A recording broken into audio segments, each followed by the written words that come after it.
The relationship between Europe and Russia regarding energy has been one of mutual dependence for decades. This intricate dance of energy politics has shaped the geopolitical landscape of the continent, influencing decisions and alliances in ways that are often unseen but deeply felt. It began during the Cold War, with the Soviet Union supplying natural gas to Western Europe. This was a time when the Iron Curtain divided the continent, yet the flow of energy transcended these political barriers, creating a unique bond between the East and the West. This energy flow continued even during times of high political tension. Despite the ideological chasm, the pipelines remained open, a testament to the pragmatic needs of both sides. Energy, it seemed, was a bridge that could withstand even the fiercest of political storms. The fall of the Berlin Wall did little to change this dynamic. The collapse of the Soviet Union and the subsequent liberation of Eastern European countries only deepened the energy ties. The newly independent nations found themselves in need of reliable energy sources, and Russia was ready to supply. In fact, it solidified the relationship as newly independent nations in Eastern Europe also became reliant on Russian gas. These countries, emerging from the shadow of Soviet control, now faced the challenge of building their economies. Russian energy was a crucial component in this rebuilding process. Pipelines like Druzhba, built in the 1960s, became symbols of this interdependence. The Druzhba pipeline, meaning friendship in Russian, was more than just a conduit for oil and gas. It was a symbol of the complex and often contradictory relationship between Russia and Europe. They transported oil and gas from the Siberian plains to the heart of Europe. These vast networks of pipelines crisscrossed the continent, ensuring a steady flow of energy that powered industries, heated homes, and fueled the growth of modern Europe. For Russia, it was a steady source of revenue and geopolitical leverage. The energy exports provided the Russian economy with much-needed funds while also giving Moscow a powerful tool to influence European politics. For Europe, it provided a reliable and relatively cheap source of energy. The continent's growing economies benefited from the steady supply of Russian gas, which was often more affordable than other alternatives. This dependence grew over time, with Russia supplying around 40% of Europe's natural gas needs by the early 21st century. This significant reliance on Russian energy underscored the deep interconnection between the two regions. This reliance on Russian energy wasn't without its critics. Voices from various quarters raised concerns about the potential risks of such dependence. Some argued that it made Europe vulnerable to political pressure from Moscow. The fear was that Russia could use its energy supplies as a weapon, turning off the taps to exert influence or punish dissent. Others pointed to the environmental implications of relying on fossil fuels. The growing awareness of climate change and the environmental impact of fossil fuel consumption added another layer of complexity to the debate. However, the economic and logistical realities made it difficult for Europe to significantly reduce its dependence on Russian energy.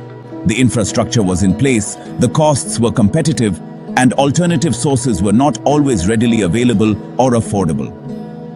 This long-standing energy relationship, built on a foundation of necessity and convenience, faced its first major test in 2014 with the annexation of Crimea. The geopolitical landscape shifted dramatically, and the energy ties that had once seemed so stable were now under intense scrutiny. The events of 2014 marked a turning point, forcing Europe to reconsider its energy strategy and its relationship with Russia. The annexation of Crimea in 2014 marked a significant turning point in EU-Russia relations. This event didn't just alter the political landscape, it sent ripples through the very fabric of international diplomacy and economic ties. It sent shockwaves through Europe, shattering the post-Cold War peace and raising serious concerns about Russia's intentions.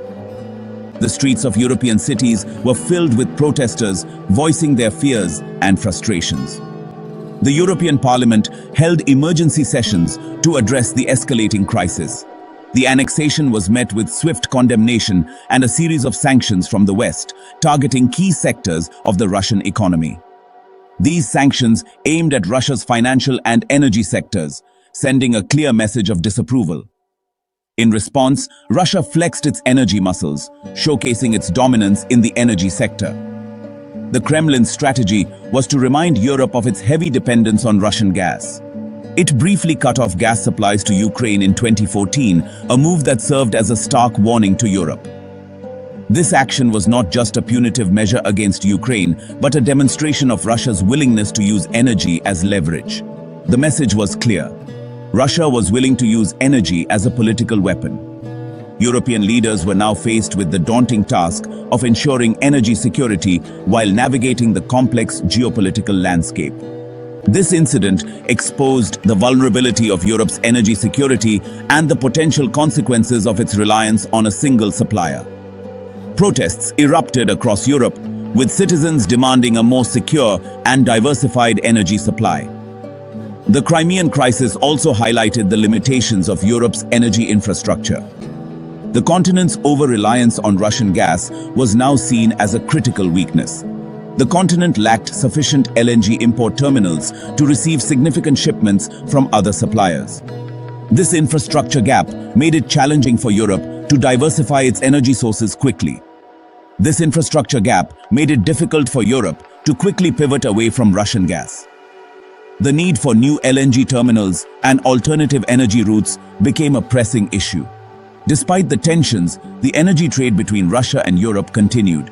The interdependence was too deep to sever overnight, and both sides had to navigate this uneasy relationship.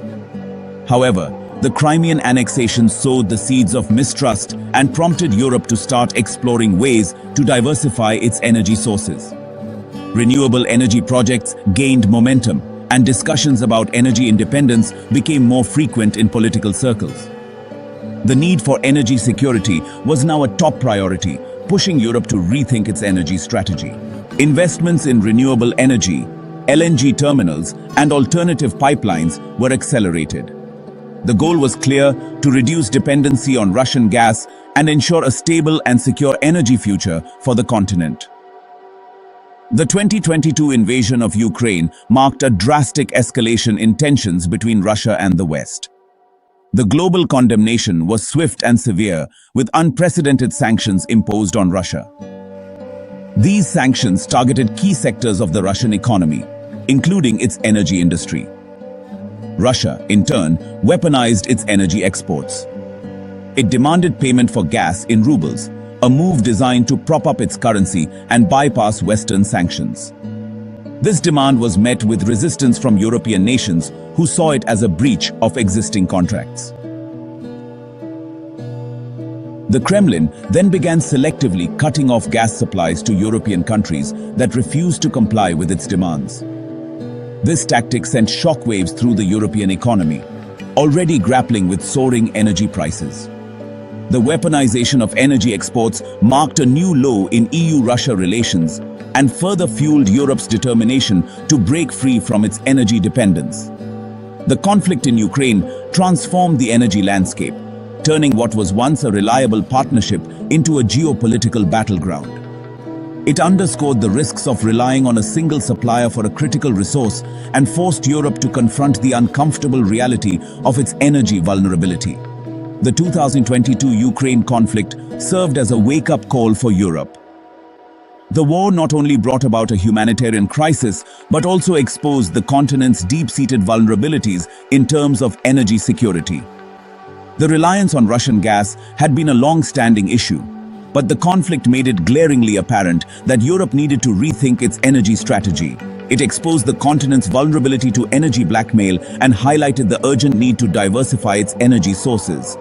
The geopolitical tensions underscored the risks of over-reliance on a single supplier, especially one that could leverage energy as a weapon. This realization was a turning point, pushing European nations to urgently seek out more secure and diversified energy options. This realization triggered a scramble for alternatives, with European nations pursuing a multi-pronged approach to secure their energy future. Governments convened emergency meetings, energy ministers held round-the-clock discussions, and policy think tanks were mobilized to devise comprehensive strategies. The urgency was palpable, and the stakes were incredibly high. One key aspect of this strategy involved securing alternative gas supplies. Europe began to look beyond its traditional suppliers, exploring new partnerships, and renegotiating existing agreements. LNG tankers from the United States, Qatar, and other regions started arriving in European ports, marking a significant shift in the continent's energy landscape. Europe turned to reliable partners like Norway and Algeria, increasing imports to compensate for the drop in Russian gas. These countries, with their stable political environments and robust energy sectors, became crucial allies in Europe's quest for energy security. However, the logistical challenges of ramping up imports and the limitations of existing infrastructure posed significant hurdles. However, these sources had limited capacity to fully replace Russian volumes. The infrastructure needed to handle increased imports was not yet fully developed, and the sheer volume of gas required to replace Russian supplies was daunting. This made it clear that while alternative gas supplies were part of the solution, they could not be the sole answer. Another crucial element was accelerating the transition to renewable energy sources. Europe recognized that a sustainable and resilient energy future could not rely solely on fossil fuels. Investments in wind, solar, and other renewable energy projects were ramped up, with the aim of reducing carbon emissions and achieving long-term energy independence. The European Union doubled down on its ambitious climate goals, aiming to reduce its reliance on fossil fuels and achieve energy independence. Policies were introduced to incentivize renewable energy adoption, and member states were encouraged to set and meet aggressive targets for renewable energy production. The EU's Green Deal became a cornerstone of this new energy strategy. This involved massive investments in solar, wind, and other renewable energy projects. Solar farms and wind turbines began to dot the European landscape, symbolizing the continent's commitment to a greener future. These projects not only aimed to provide clean energy, but also to create jobs and stimulate economic growth in the post-pandemic recovery. The quest for energy security became a top priority for European leaders, prompting a fundamental shift in energy policy. High-level meetings and summits were held to coordinate efforts and ensure that all member states were aligned in their objectives. The sense of urgency was clear, and the need for a unified approach was more critical than ever. The continent was now on a war footing, racing against time to reduce its dependence on Russian energy and secure a more sustainable and resilient energy future. Infrastructure upgrades were fast-tracked, and new projects were launched to enhance energy storage and distribution capabilities. The goal was not just to survive the current crisis, but to build a robust energy system that could withstand future shocks and challenges. As Europe grappled with dwindling Russian gas supplies, the United States emerged as a crucial lifeline. America, with its vast shale gas reserves, ramped up liquefied natural gas, or LNG, exports to Europe, providing a much-needed alternative to Russian gas. The influx of American LNG helped to stabilize European gas markets and avert a full-blown energy crisis. However, this came at a cost. LNG is significantly more expensive than pipeline gas, and the increased demand pushed global LNG prices to record highs. Moreover, the reliance on American LNG raised concerns about Europe's long-term energy security. It meant shifting dependence from one major power to another, albeit one with a more predictable and reliable track record. While American LNG provided a temporary solution, it underscored the need for Europe to reduce its reliance on fossil fuels altogether. The experience highlighted the volatility of global energy markets and the importance of achieving true energy independence through renewable sources. So let's dive into the economic and geopolitical leverage that this energy relationship creates. Russia, with its vast reserves, holds significant power over European energy security. This leverage isn't just about economics, it's about influence, control, and, well, a certain degree of dependency. Europe, in turn, must navigate this relationship carefully, balancing its energy needs with the desire for political autonomy. It's a delicate dance, really, one that has profound implications for both regional and global stability. But not everyone is on board with this relationship. Critics argue that Europe's reliance on Russian energy makes it vulnerable to political manipulation. They worry about the potential for supply disruptions, especially during times of geopolitical tension. There's also the environmental concern, as fossil fuels remain a major contributor to climate change. These critics call for a shift towards renewable energy sources and greater energy independence. It's a complex issue, with valid points on all sides. The 2014 annexation of Crimea. This event marked a significant turning point in the energy dynamics between Europe and Russia. Following the annexation, Western sanctions were imposed on Russia, targeting its energy sector among other areas. This move was intended to weaken Russia's economic power and, by extension, its geopolitical influence.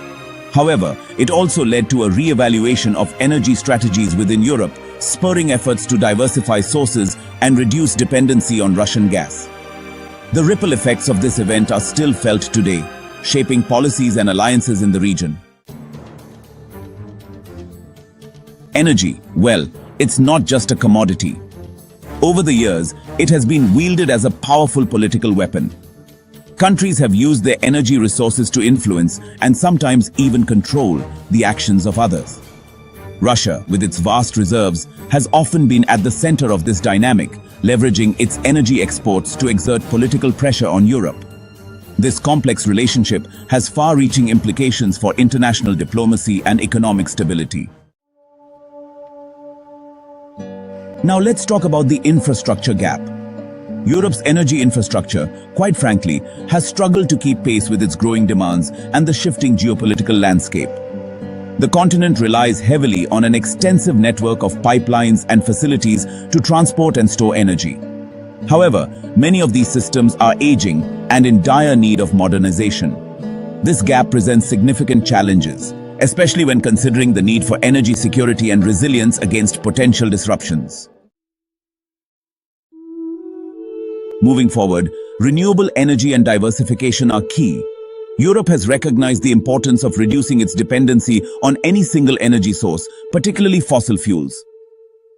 By investing in renewable energy technologies like wind, solar, and hydroelectric power, the continent aims to create a more sustainable and secure energy future. Diversification not only helps in mitigating the risks associated with geopolitical tensions, but also plays a crucial role in addressing the pressing issue of climate change. It's a strategic move towards a greener and more resilient energy landscape. In 2022, the world witnessed a significant and unsettling event, the invasion of Ukraine by Russia. This act of aggression not only disrupted the lives of millions, but also sent shockwaves through the global community. As tensions escalated, the geopolitical landscape shifted dramatically, leading to widespread condemnation and a series of economic sanctions against Russia. The invasion underscored the fragile nature of international relations and highlighted the urgent need for diplomatic solutions to prevent further conflict. Amidst the turmoil, the resilience and determination of the Ukrainian people became a beacon of hope and strength. As Europe grapples with the energy crisis, countries are scrambling for alternatives. Nations are diversifying their energy sources, investing in liquefied natural gas, and exploring new partnerships. The urgency to secure energy supplies is more pressing than ever before. In response to the crisis, the push towards renewable energy has gained momentum. Wind, solar, and hydropower projects are being fast-tracked. Governments are pouring resources into green energy initiatives, aiming to reduce dependency on fossil fuels and enhance energy security. The United States plays a crucial role in this new energy landscape. As a major producer of natural gas, the US is stepping up exports to Europe. Additionally, American companies are investing in renewable energy projects abroad, further strengthening transatlantic energy ties. Ultimately, the goal for Europe is to achieve energy independence. By diversifying energy sources and accelerating the transition to renewables, Europe aims to reduce its reliance on external suppliers. The journey towards energy independence is challenging, but it is a necessary step for a sustainable and secure future.